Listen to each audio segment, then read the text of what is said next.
nak panggil JCB pun susah nak datang sebab terlalu sedikit kerja-kerja kita yang nak disodok tanah ni, terlalu sikit, jadi diorang tak nak datang.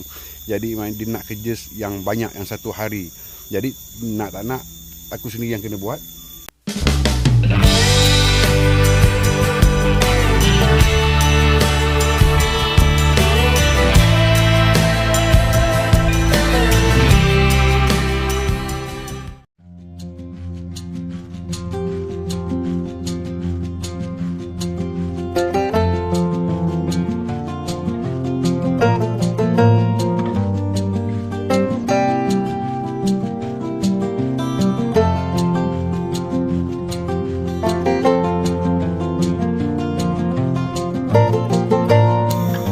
Assalamualaikum dan selamat pagi sahabat-sahabat. Kembali di channel aku, di Skame Channel. Jadi projek kita iaitu membina bangsal untuk kolam ikan, ukuran 30x20 kaki. Jadi sekarang inilah yang sahabat-sahabat semua tengok.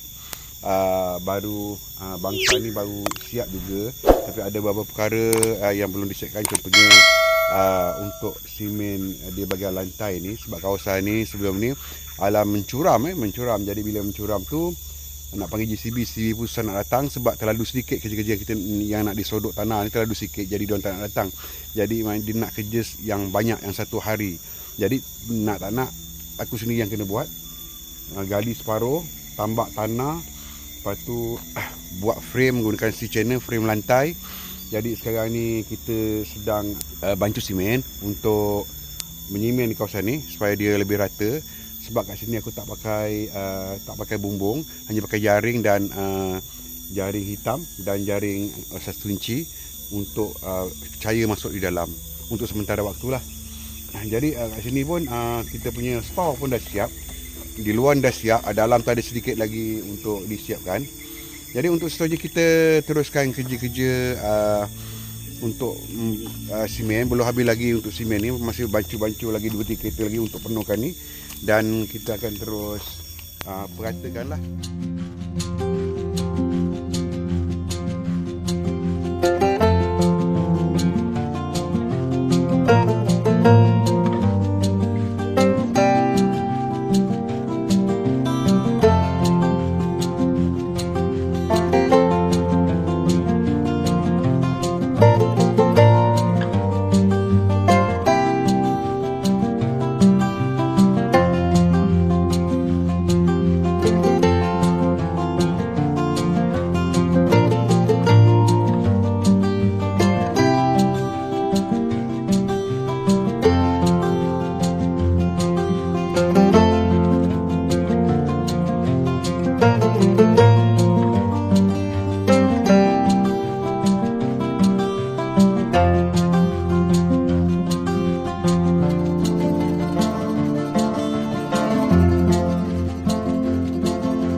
itu saja perkongsian video buat kali ini.